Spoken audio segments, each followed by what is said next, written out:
It's about damn time. Welcome back to Shoot, Punch, Kick, the podcast that justifies our physical media collections. I'm Dash, and I'm joined as always by my co-hosts, Carlos and Telly. What's the word around town, boys? What's really hood, my G? Doing good. What's going on, Telly? Yeah. Ditto. Today, please stow your bags in the overhead compartment because we are getting ready to take off with Passenger 57, the 1992 movie starring Wesley Snipes, directed by Kevin Hooks. I haven't seen this movie in a long time. I saw it. I have a very specific memory of how I saw it, and it was on a VHS shared with The Distinguished Gentleman with Eddie Murphy. Wow. I don't know why there were only two movies on this tape, but Greed is good. No, he said Dick is good. Is that the one? I've never seen it. I only saw past. In 1992, I was 8, so I probably wasn't like, you know what I really care about? Politics and comedies. What's your personal histories with the film, Carlos? So yeah, I mean, I saw it when it came out, and till this day, it was the start of my strategery whenever I play roulette. I still throw the phrase "always bet on black" in whenever I find it appropriate in conversation. But having said that, I must have only seen it once we were a kid, always aware of it. Haven't seen it since then. So seeing this was basically watching it for the first time. How about you, Telly? Never seen this movie before. I remember this came out in 92, which was like the height of like my movie going and experience. Wanted to see it. And I remember seeing a review in the Daily News. It was kind of lukewarm and just decided not to. But this has been on my to-do list for the past like 32 years. So glad to finally watch it.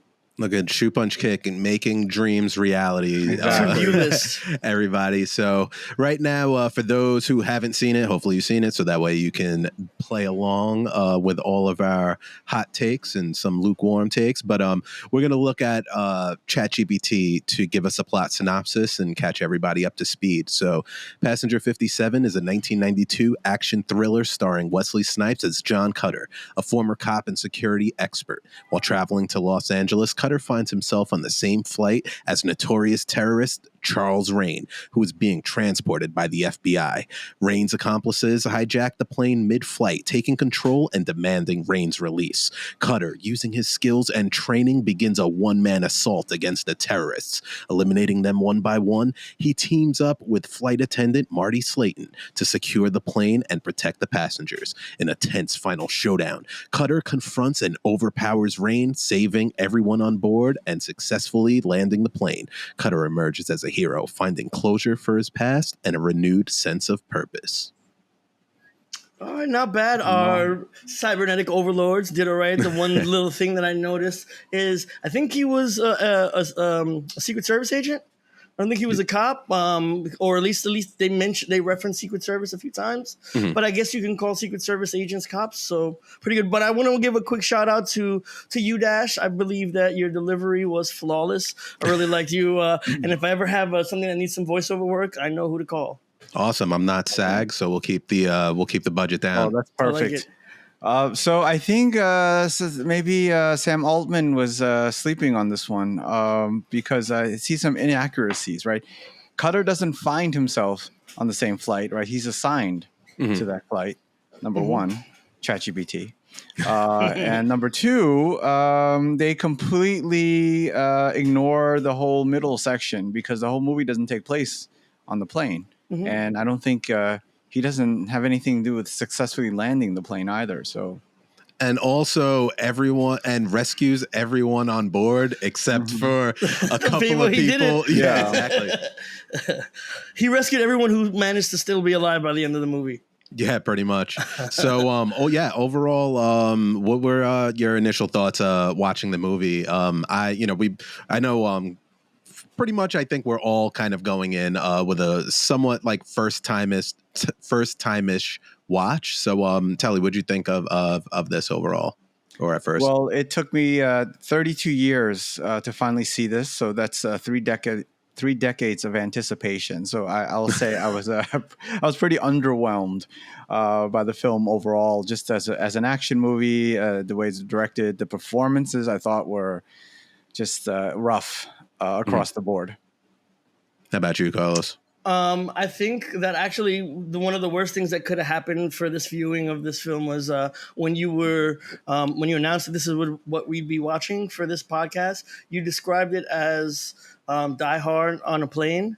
Which ostensibly is a very valid way of looking at it, but it colored my viewing of it the whole time because every single thing that happened I compared against Die Hard, which is not in the benefit of this film, and so I think that if I had seen it alone without that context, I might have been like, oh, okay, this is fun, if not necessarily great, but when you make those comparisons, it doesn't favor this movie very well. Yeah, no, absolutely. And I think when that was thrown out, it was more about like the logistics versus the quality, because another 1992, like we were in the prime of Die Hard Anna, like, you know, with Under Siege was a 92 movie. Like we were going kind of, we're going pretty heavy with that.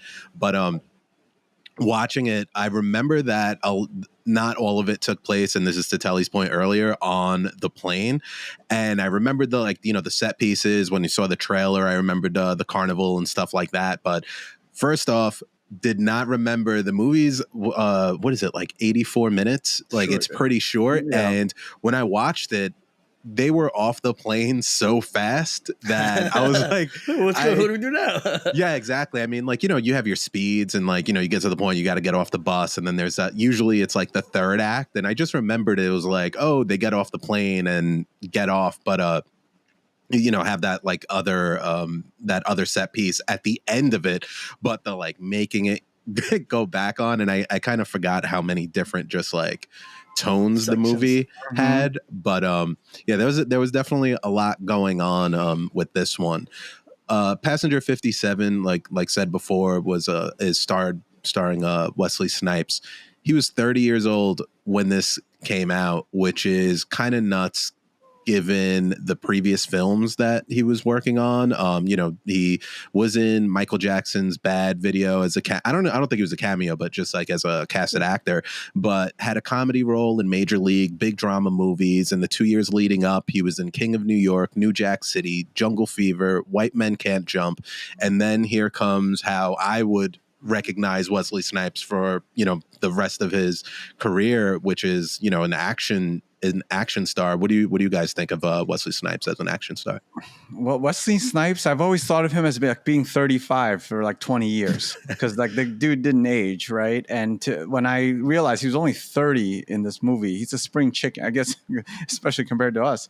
He's a spring chicken in this movie. And maybe that's also why the film doesn't have the gravitas as it does as when you compare it to like a Die Hard. And Bruce Willis also always looked older than his age. And you know, I think Wesley Snipes was the character John Cutter, which is typical action movie name, right? Yeah. From back in the day. I think he's supposed to be this world weary person, sort of like still recoiling from like a past trauma, and I don't think that's really captured because Wesley Snipes just looks pretty fresh. But as an action star, I think you know, he's done some really good stuff and he's done some okay stuff, and but he's also a legitimate actor. So that's the beauty of Wesley Snipes.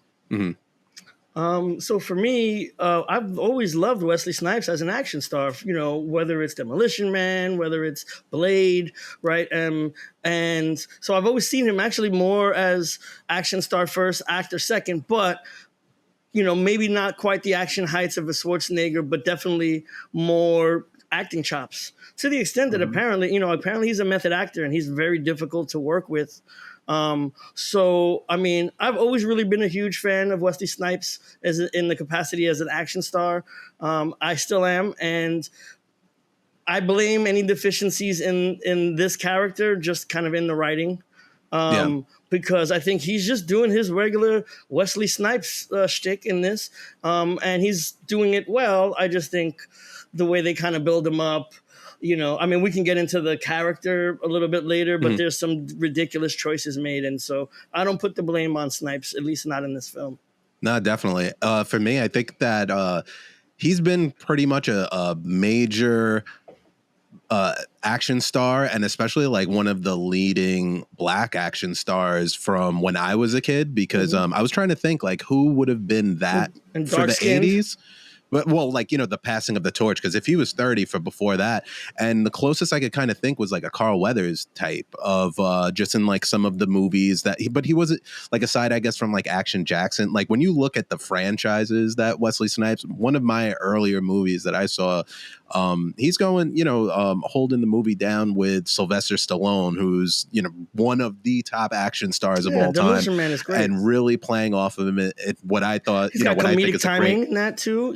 Yeah, like I like his and it was only in this one for a brief moment, but I think that his fighting style looks really cool on camera. Like he's Taekwondo. He's an actual black belt. He's legit Taekwondo martial artist.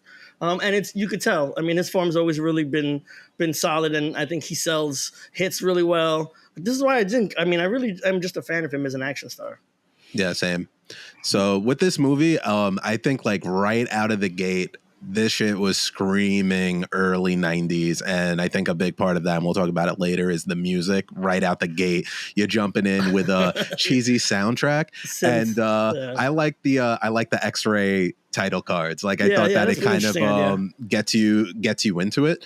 And I wish they spent more time on that too, because they kind of like do it for a bit, and then all you see is Bruce Payne's eyes for like a minute. Yeah. Just like focus on that ID.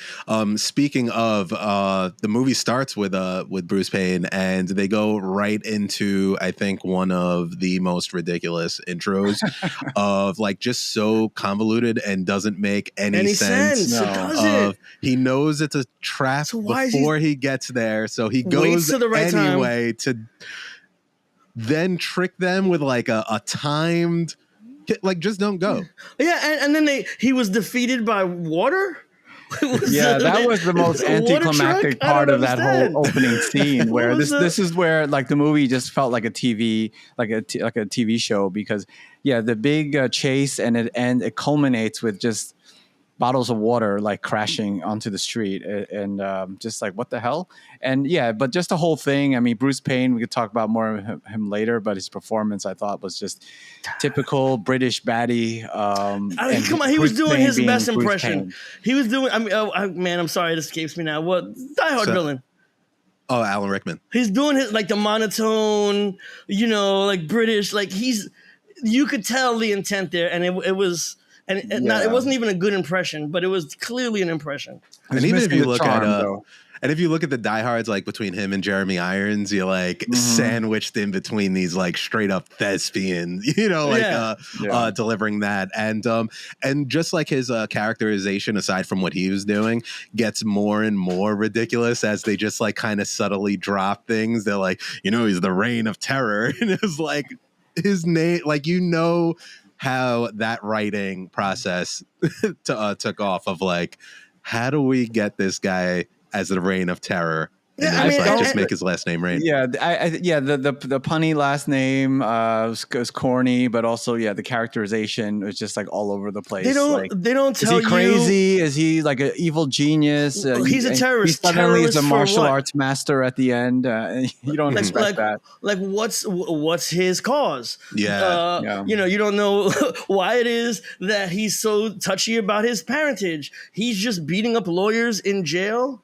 Why doesn't the lawyer just not represent him? Yeah. You're going to send this guy who's known as a terrorist for hijacking planes to his place on a plane? Crazy move. So I just like it's so comedic. And then on top of that, his delivery, he has this weird affectation that he's kind of doing with the delivery of his lines to make himself seem creaky. His eyes just he's always got this surprised look on his face. He's really trying hard, and I feel like the director or somebody had to be like, bro, chill. Like sometimes less is more. Yeah. And so I found him wholly ineffective it was laughable for me almost.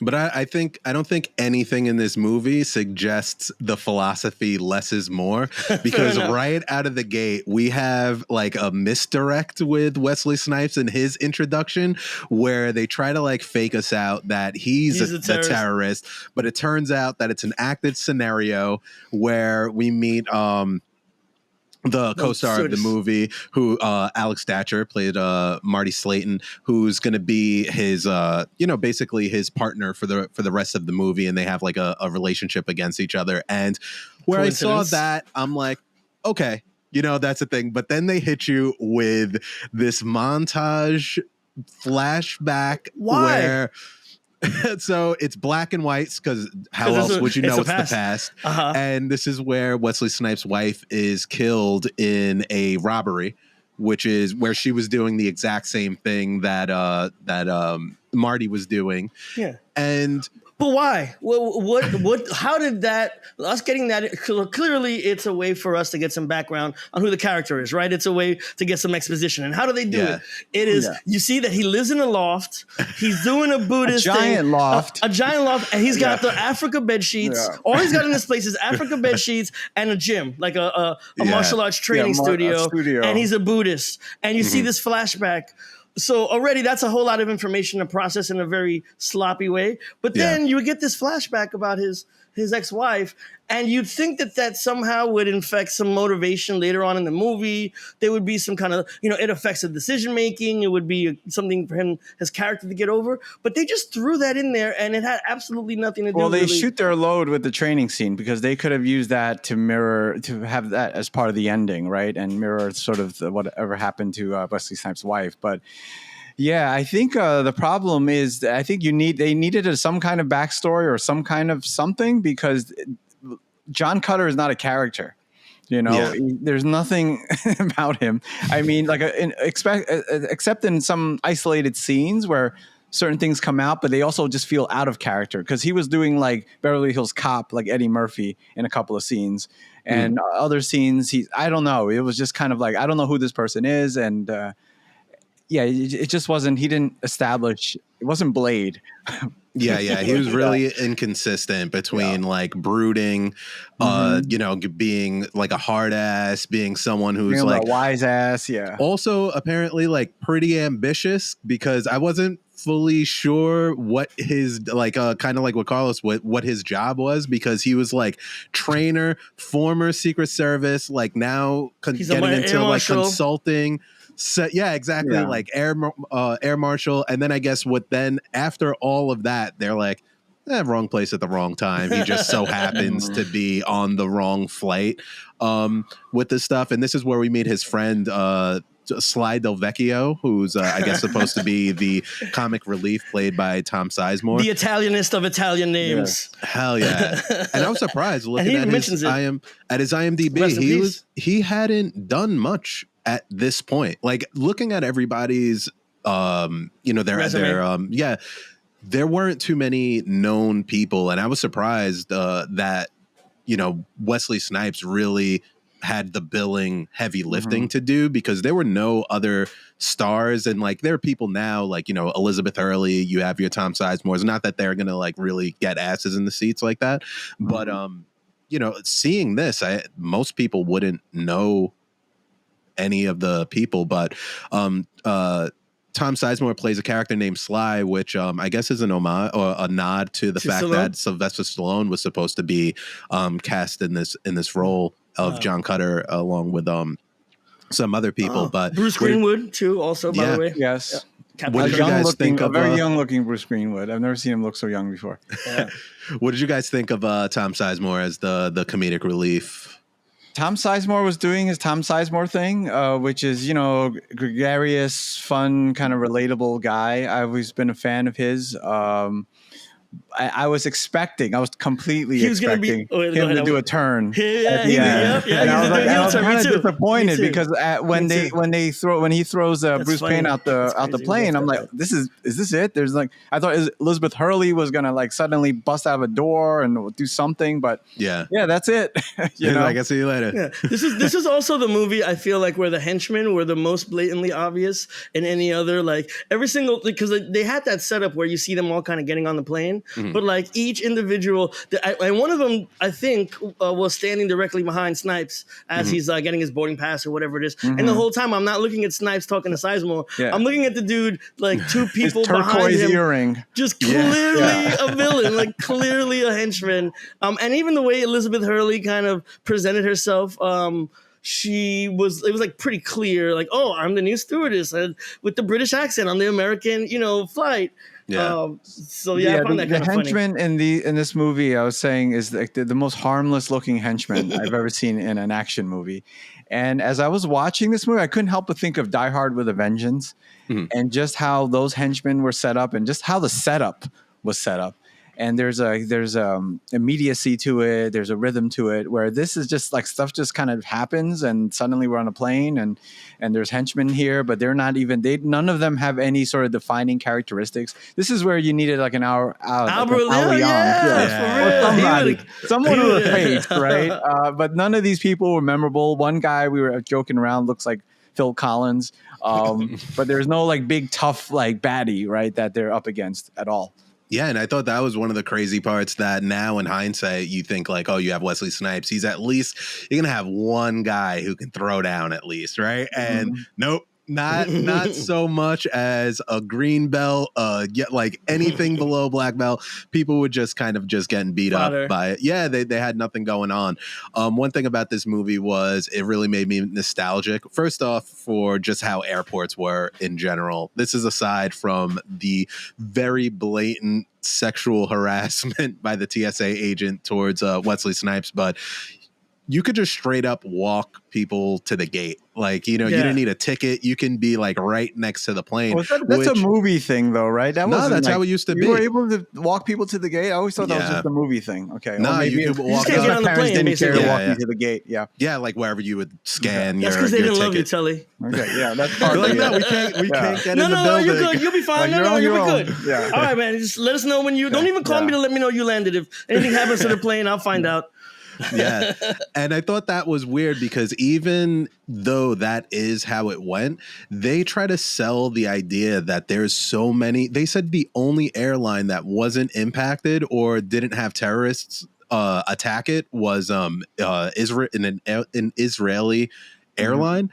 And I was looking, there were only, I think, 3 hijacks? Terrorist incidents in real life. Really? I would have thought that it was. I would have thought it was every hundreds. Weekend. There weren't that many, and they were all like bombings. And this is according to Wikipedia, unless there were more of them. Oh yeah. But I was surprised by just the idea of this world that is inundated with hijacking, like plane hijackings, to the point that there are no safe airlines, and you can just, there didn't seem to be a big emphasis on security when you're one person who's scanning is like, I'm gonna grab this guy's balls. A little unprofessional. But you know what? I mean, I was really young, right, when this movie came out still, but that didn't like jump out to me. I feel like even you just telling me that number right now, I was today years old when I found that out. I mean, even up until this moment, I felt like there must have been a time in the 80s where it was a fairly regular occurrence. And you're right, though, that the type of bombing is different because it's usually, the type of hijacking is different because you said it was mostly bombings. I know there was one with the Colombian, with that drug lord who did a bombing. But in the movies, it's always, I'm hijacking the plane to like have it take me somewhere, or I'm gonna crash it unless you have my demands, which it's possible is never a way that an actual hijacking ever happened. But at the time, we just kind of felt like, I don't know, it seemed like that's the world I lived in. I don't know. Yeah, I remember that being that used to terrify me because I remember in the 80s, just like it felt like all the time, but maybe it wasn't. But just like there would be hijackings and hostage situations. So the plane would be on the ground already, but there were like terrorists inside of with hostages. But that scared me from flying for quite some time. Yeah. And so with this is when we're getting on the plane in the movie, and that's where we get our title of the movie. They said the title of the movie because Marty's counting the passengers and gets to 57, which apparently was the writer didn't have a title for the movie and was inspired by a bottle of Heinz 57. And guess what? That's interesting. You got yourself passenger 57. That's cool. Would start going along, and I heard the alternate title was Hillbilly Carnival Attendee 57. So, because that's half the movie. I think. I think that might have. I think that might have been maybe an improvement, because my big issue with the passenger 57ness of it all is just a little bit of like misdirection of what the movie is, and I think it does the movie a disservice, because anytime you're not on the plane, you're like, why aren't they on the plane? The shit is called Passenger 57, and it isn't passenger. You know what I mean? Like, he's not even in his seat for for most of the movie. And I wonder, if this was made after Speed, I'm sure everything would have taken place on the plane. But this came out like a few years before Speed. And also, I mean, I'm not an expert on planes, but I remember seeing like Nonstop with Liam Neeson and Flight Plan with Jodie Foster. And most of that action took place on the plane, but the plane was humongous. I think there were like multiple levels of passengers and all this kind of stuff. So I wonder if there was just limitations in terms of what they thought they could actually do on this plane because of the size. I have actually, maybe you guys can help me with a question that I had. So was Rain's plan to escape on the plane with the quote unquote released hostages, or was it to get back on the plane? I don't know, because again, it seemed like when he went to the carnival, the reason he did that was because he was trying to escape like in the crowd. But then when he gets caught, then it's like, well, if I don't call back, if I don't show back up within a certain time to the plane, then they're gonna kill a bunch of people. So was he trying to escape? Do you guys know? Was he trying to escape? They had to land because they were out of fuel. I get that. But then why did he leave with the? If the plane wasn't to escape, in the carnival in that crowd, then why did he leave if the intention was to come back anyway? Because he was like, you know what? I'm going to escape on the crowd. He was like, no, he was like, I'm going to escape in the crowd. And he was like, wait a minute, I'm in the Louisiana Carnival. Nah, I'm getting back on my Twinkies. Okay, so it's not just me. Back up. Yeah. But just to go back a little bit, they really early in it, and when you were saying, and it really struck me when you were saying that they weren't sure what they could do on the plane. They had a couple of quick moments before he gets off. One is this like beat where he's hiding in the bathroom and they start taking over the plane, not subtle at all. They're all yelling, everyone's screaming, and he catches the guy from the bathroom, and then he has his first fight there. And then after that, he goes down into the baggage part, where very weird, no one follows him. No one followed him. And there were I wonder where he is. And I was really like surprised, because some of this you didn't have to do too much to just like cover it, right? Like, he hits the emergency stop, and now you can't, like, there were certain things that showed just a lack of logic to just string things together that would just it started to be even more because the movie was already very unbelievable at the beginning and leading up. But then when you're on the plane and you're like, all right, you got to start establishing your rules, and what do we have to, what's this environment like, falls apart almost immediately. The movie lost me when he was in the bathroom and he realizes it's a terrorist situation, and he starts talking to himself. Yeah. And I'm like, this is completely out of character. Was he talking? I thought he was talking to his buddy. No, he's talking to himself, and then he calls his buddy on the phone. But he's like, "Oh, there's people taking over." Blah blah blah. And I'm like, "What is this? Where's this coming from? Was this notes that this needs to be a little bit more like Die Hard?" But also, that's also unbelievable, where he has that fight. It's a noisy fight, and no one hears it. Right? No one.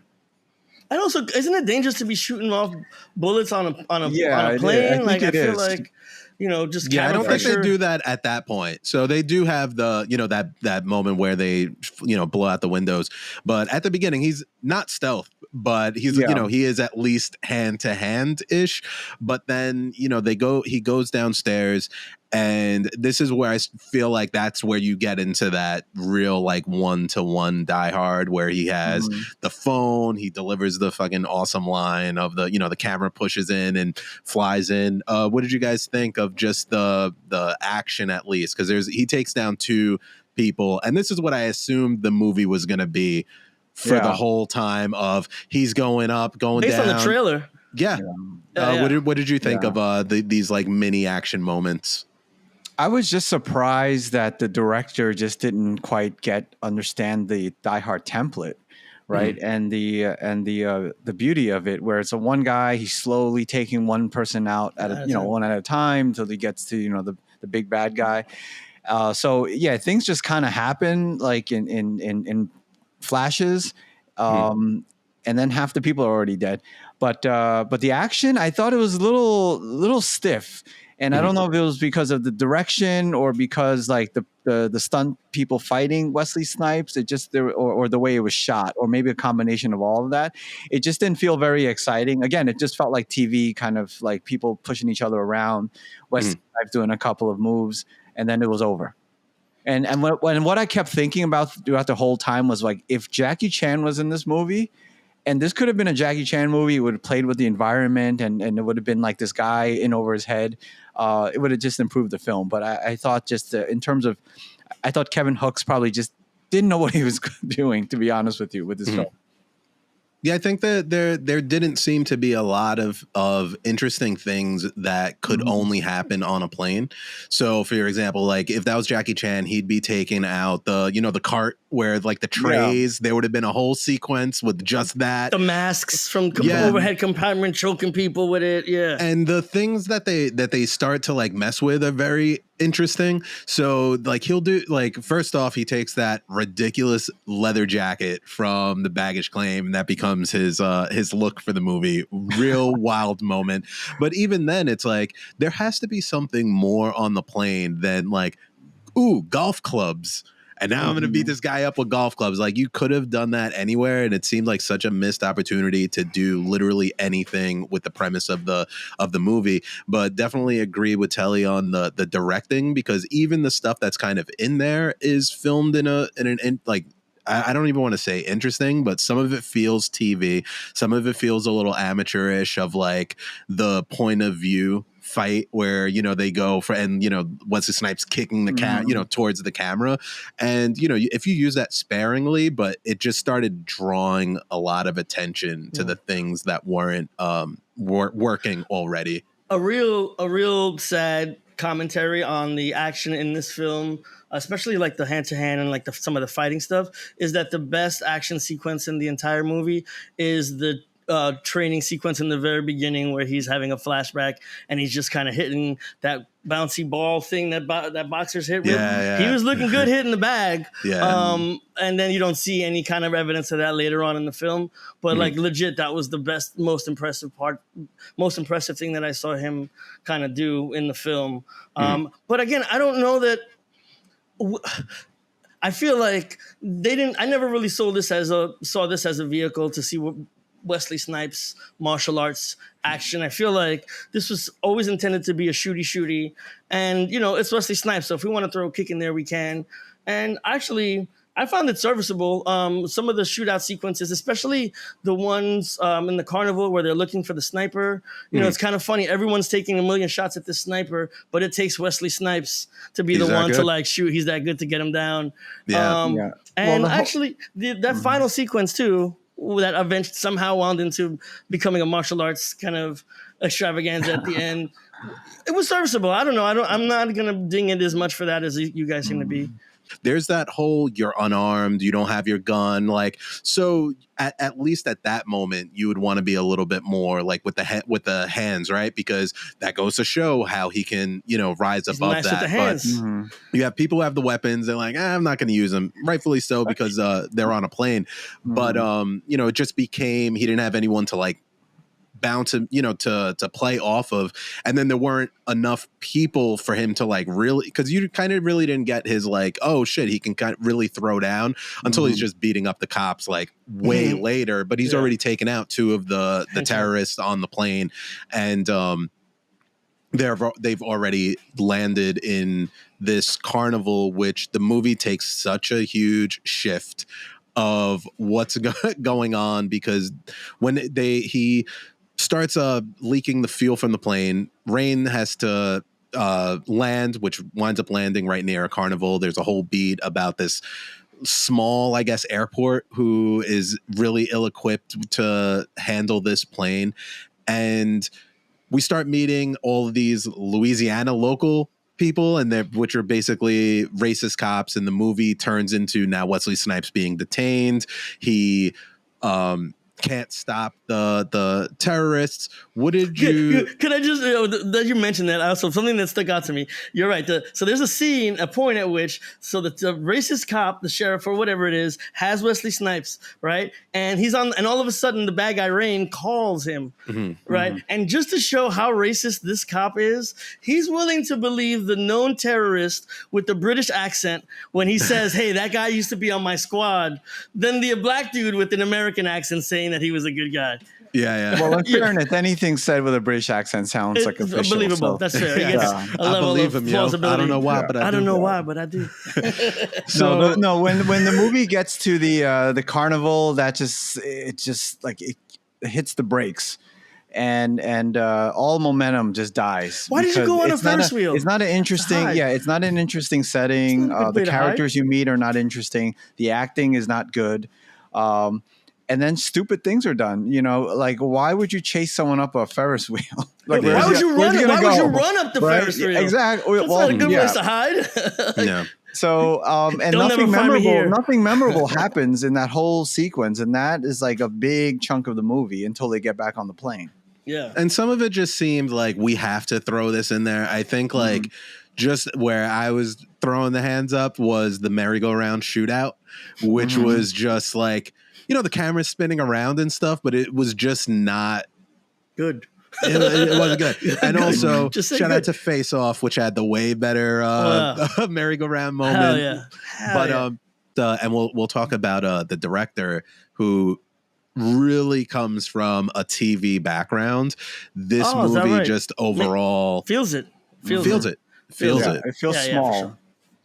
Yeah, and so he at this point, Wesley Snipes gets back on the plane, and this is where I feel like this is what I wanted the movie. He's very more blatant about fucking up everyone's plans. Like he's a menace at this point. Like people are discovering the dead bodies he's leaving and panicking and doing cool stuff, and I wish that it felt like a little bit too little too late, because it starts to really get fun. Everyone's kind of like out for him and getting nervous. But by that point, there's only two people left on the plane. One of them's Elizabeth Hurley, who gets back smacked.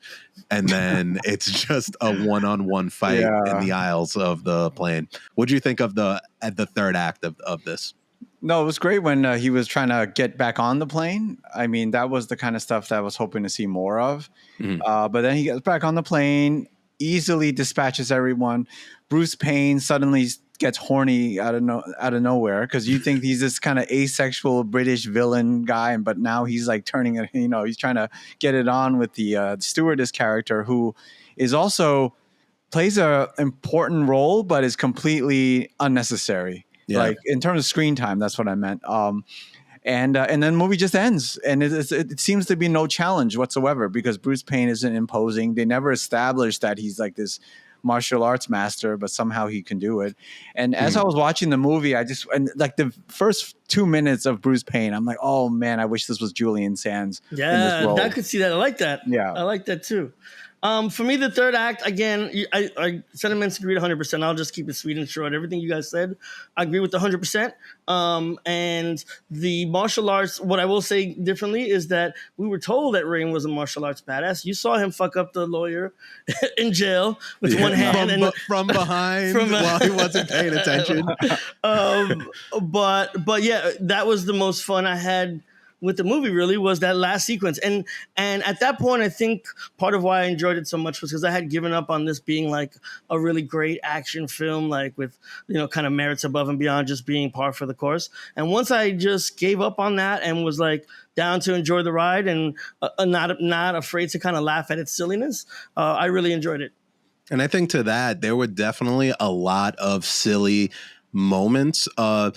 Wesley Snipes definitely has, I think, good timing when it comes to some of the one-liners. They weren't laugh out loud, but I think like his, especially for his first action movie, you can definitely see the charisma that someone can like lead that role.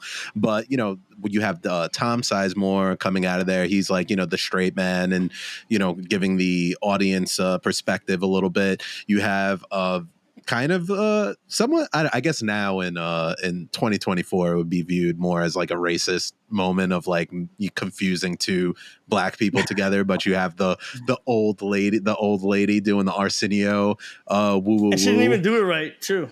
Yeah, I'm just saying she It was didn't a do funny right. gag, but I thought like, yeah, the actress just didn't deliver it. It I should have been like really- a Betty no, you White. know what, I man? thought it should have been more like a Betty White like type of person. I actually really love that sequence. I mean, again, No, it was funny, but I thought it could have been even funnier. yeah, I found that moment delightful. That's all. I'm just gonna leave it at that. I found it delightful. yeah. I'm gonna say that I'm part of the 1992 when it dropped, I guess, era because it's in the trailer. Like that was like one of the leading. I mean, remember this was 1992. Arsenio Hall was the shit, but I totally forgot the context of it, and I thought it landed in the movie where he was so annoying to the stewardess that she found this person. But so this movie did have like some levity and some comedy moments, but here's the one that I had the most issue with, which was the like, not heel turn, but the face turn of this super racist Louisiana cop who suddenly becomes like best friends with Wesley Snipes, and they start like quipping against each other. Wesley Snipes saying he's dumb. His wife has a gun. They really lean into like the redneck, everyone has a gun kind of moments. For the last beat of this, because I felt like it played a much heavier role out of nowhere at the end, this budding friendship between the two of them. What did you guys think of just Can we get Snipes and Reginald this Vell cop? Johnson? Can we just get Reginald Vell Johnson, please? Just get it would have been way more effective. It was just like too rushed, and there was just there's no investment in that relationship, and suddenly they're these like quippy buddies at the end just didn't ring true at all. Yeah. And I think the perfect metaphor for like the budget and the constraints of this movie is when Wesley Snipes is on the plane and he's like, you know, that airfield we just left from? Can you take us back? Because this will be the third time that we're back in this like tarmac area. And just some of the stuff just felt a little bit limited. Like, I think like things like that, you start to become aware of what they had to work with. It I mean, I guess it plays into the movie and like, you know, the plot a little bit, but I just felt like, you know, for such a short amount of time, we were like off the plane, back on that plane, leaving this runway, getting back on it, and he's walking back to the carnival. It just felt like they were like, look, let's do this movie. We have a carnival and a plane. What can we do? It's really the movie is so baffling because, like, again, this is a couple years after Die Hard and that template's been established. This is many years after all those disaster movies of the 70s, like the airport movies. There's so much tension and stuff that could have been created just on the plane. And I remember seeing a movie, I think last year, a Korean movie called Emergency Declaration, and it was about a plane that like no air, it wasn't allowed to land. So all the people, and there was a disease that broke out on the plane, and everyone's like freaking out, and everyone's arguing with each other and everything like that. There was all this like dramatic possibilities, and with this movie, there's just like everyone's just, you know, we're under a terrorist attack, we're hostages right now. Whatever. There's that little kid there, you know, they don't like, okay, no one's like panicking or freaking out or trying to, again, going back to Die Hard, all the director had to do was rewatch Die Hard again. Maybe there was a passenger that wanted to negotiate something, right? Hey, I got some money, please let me live. But there's none of that. So I wonder if that was cut and that's why the movie's 80 some odd minutes, or the director said, look, I don't want to make a Die Hard ripoff. I want to try to do my own thing. And unfortunately, this is the end result. How crazy would it be if there was a Snyder cut to this movie and it totally changes like everything and makes it like a really competent film? All I want is I want a scene that provides context to when we get back on the plane, why Marty's handing out hot towels. Like what part of the process where she was like, I got a job to do as a flight attendant to make people comfortable. If nothing else, they can have clean hands. Yeah, right. At least let me give them this. So Passenger 57 came out November 6th, 1992. It was a different time back then. Bill Clinton just elected. Jeffrey Dahmer goes to prison. Silence of the Lambs. The way you said that, it just sounded like you said Bill Clinton elected Jeffrey Dahmer. Yeah, that's what I said. What did you think I said? Fair enough.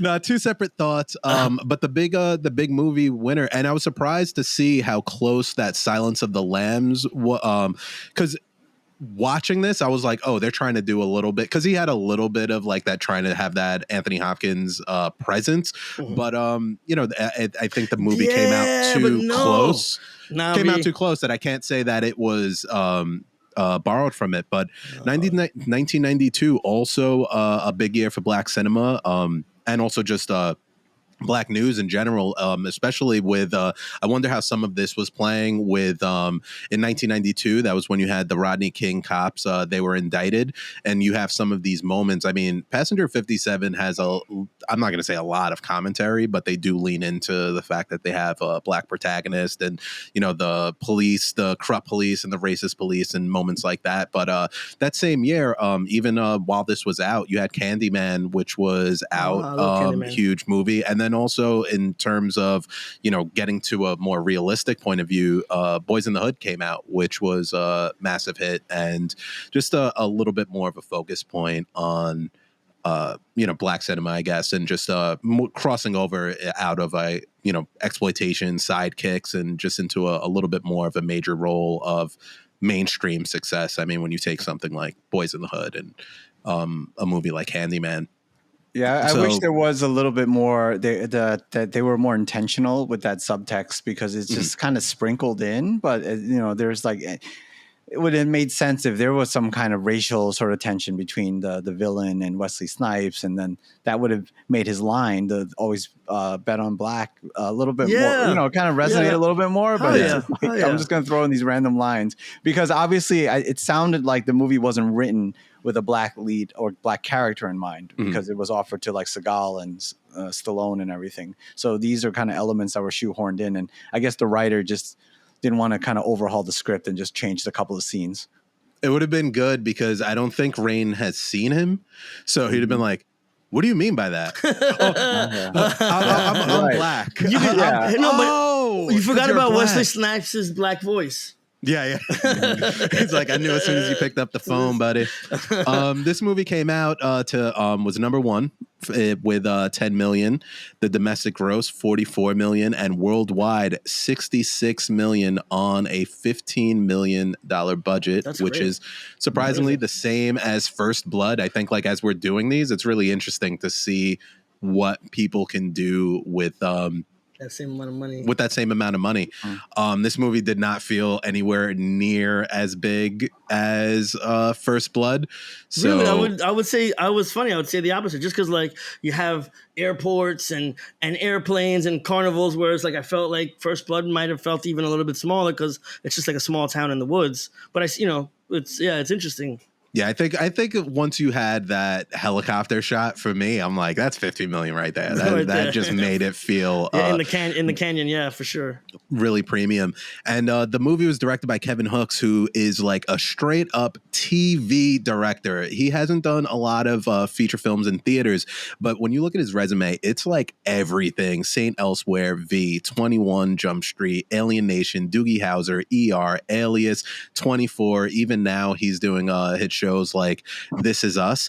And I didn't know this until after, but once I saw it, everything fit together, of like the presentation, the shots, the music. What did you think about Kevin Hooks' direction, just overall presentation, and how this movie gelled together? Charlie? Well, wasn't right for this film. This should have just been a straight up Die Hard clone, and it would have been fun if it just kind of stuck to that. And it just didn't seem like the performances were what he wanted.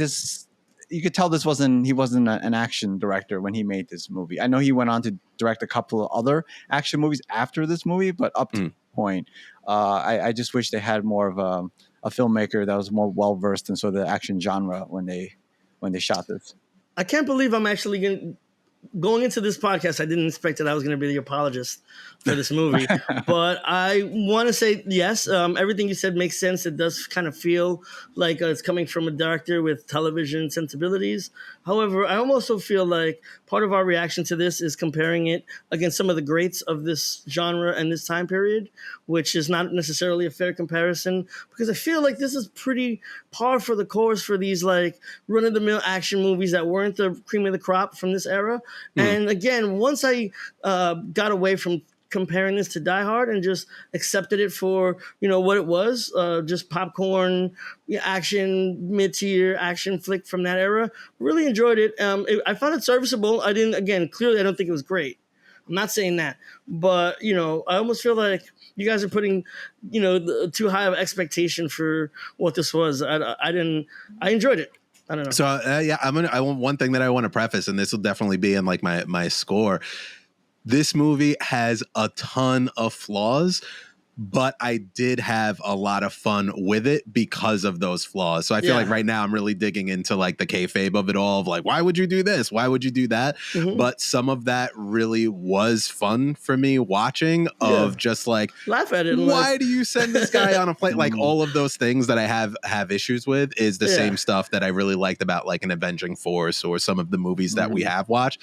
So I also want to say like, while I am ripping into the movie, I did have, a lot of all those things I liked. Like, for example, we could talk about the music now, and this will be like a really good metaphor for how I feel about the movie. It's so misplaced, but it's awesome. This is the Stanley Clarke was the composer, and he has done some of like the blackest movies of all time. Boys in the Hood, Poetic Justice, Higher Learning, and then also some movies that I did not expect, like Romeo Must Die and Transporter. Really? But right from the beginning, like once the like the flashback is kind of terrible, but it's awesome. Yeah, like, you know what I mean? So, and I think for at least this music part of it, it lent it. I felt like it elevated it to what I wanted it to be. What once I heard that sax, I was like, I know exactly what this is. And then they were timing the punches of that bag to the gunshots, which was also like I think part of the kick drop to the song. Like, again, it's terrible, but like in a fun, in a really fun way.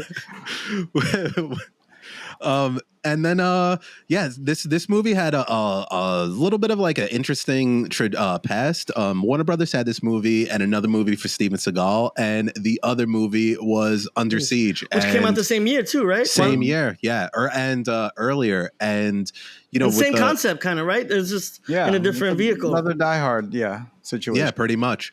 And I really thought this was interesting. They said originally the movie was written by Stuart Raffle, and he said it was an action film for a guy like Clint Eastwood about a man going to bury his son in Spain who sat next to an Iranian terrorist on the plane. The terrorist hijacks the plane and takes the passengers to Iran.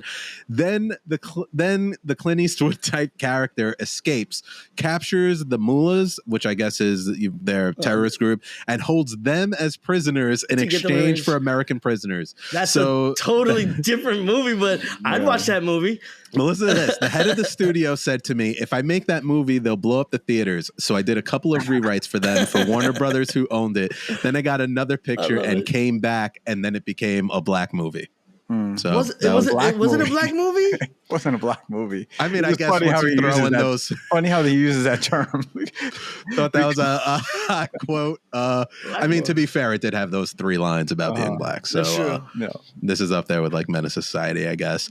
We already talked about Heinz 57 being the unlikely inspiration, but also considered for the movie was Denzel, Eddie Murphy, Sylvester Stallone. Of those, do you think they made the right choice with Wesley Snipes? I think so. I think Eddie Murphy wouldn't have been able to sell any of or you would have lost the action stuff, and it would have been more of a comedy. Stallone would have this would have been sour and droll and like overly serious. Who was the last one? Stallone. No, you said Stallone, Eddie Murphy, and Denzel. Denzel would have been. Denzel would have. Yeah, it would have been. Man, N-word. You're telling me you got this plane hijacked? Is that what you're telling me? This film was so just like middle of the road, though. I think anyone could have, to be honest, I think anyone could have been in this movie, and it would have achieved very similar results. I like the Snipes of it, man. I like the Snipes of it when he pretends to be scared. I don't want to die.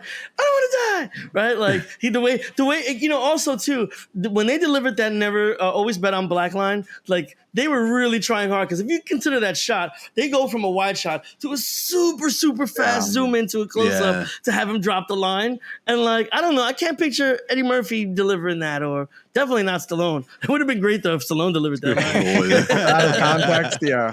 Hell yeah. All right, we're gonna, So this movie, not too popular on Rotten Tomatoes. It's a 30% and a 2.9 on Letterboxd. That's where I do my movie thing. So let's find out what the streets are saying on Letterboxd. A 1-star review by Just Eli says, "It's unclear if there was enough or too much cocaine on set when this movie was made.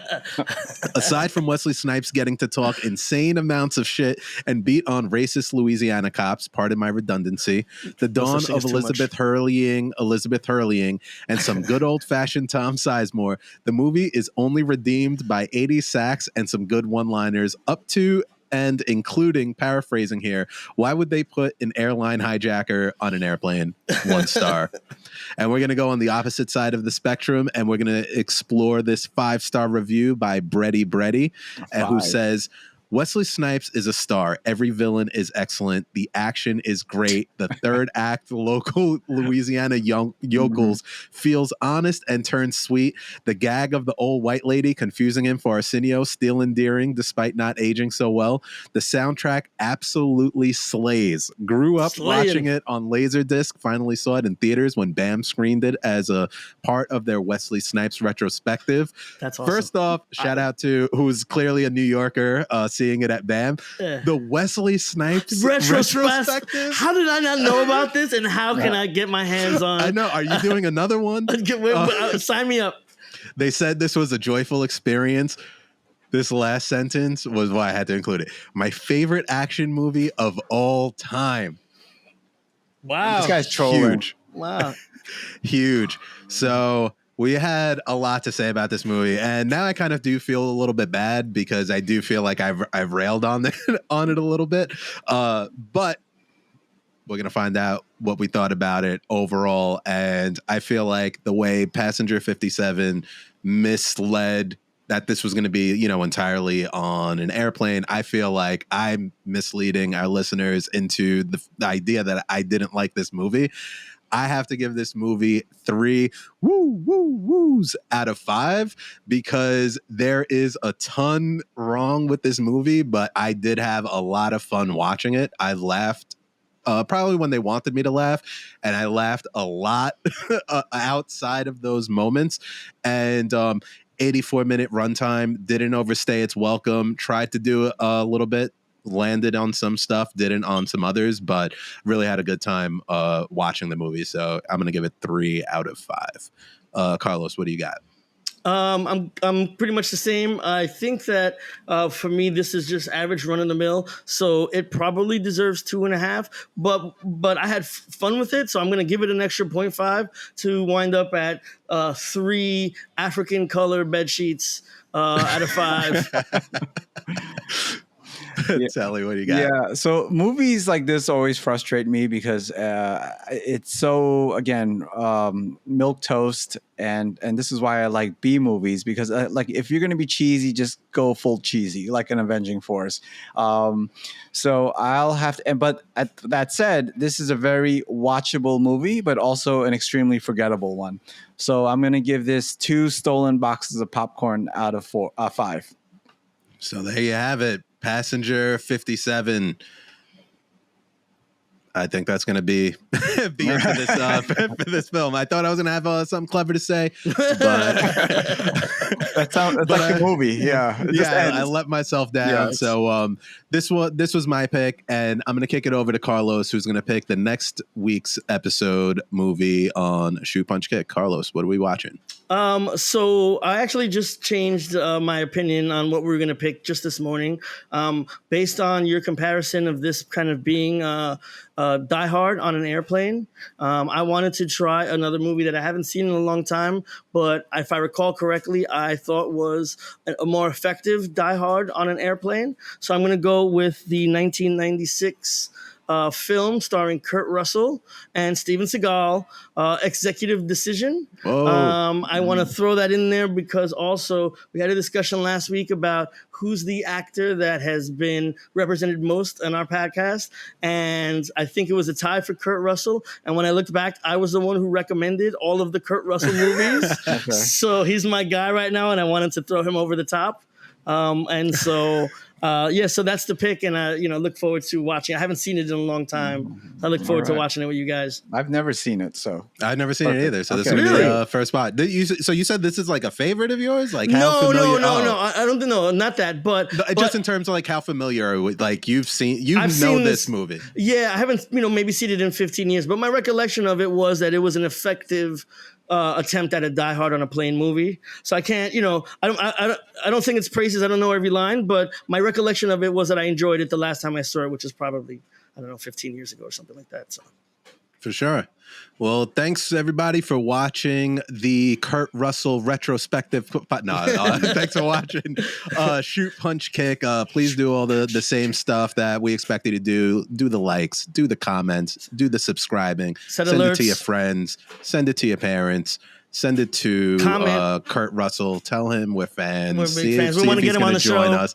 Yeah, but thanks for tuning in. And make sure you catch the next episode of Shoot Punch Kick. We are out.